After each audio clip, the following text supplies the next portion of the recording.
Stop sketching gears. Come on. You can use the Design Accelerator tool, Spur Gear, right in here. So this tool is great. It's a really speed up thing that you can use.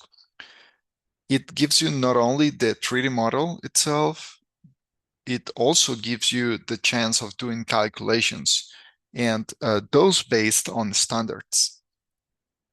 You can set your materials and everything, put your power, speed, you can get the torque, and so on.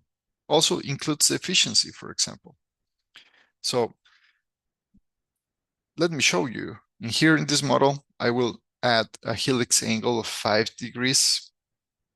I will click calculate, and it already confirms that my model is okay. So I will just hit OK.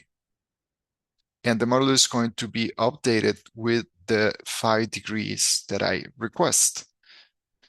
So by doing that, what I having is a subassembly. And by the way, it is already flexible, let's say, in terms of the movement. I can simulate the movement, or well, animate, sorry, that's not a simulation, that's animation of the movement. And I can, let's say, shift, right click, click on part, and I can edit the part, add the hole and the key and the rest of the features. I don't know if you want to make a hollow section there, etc.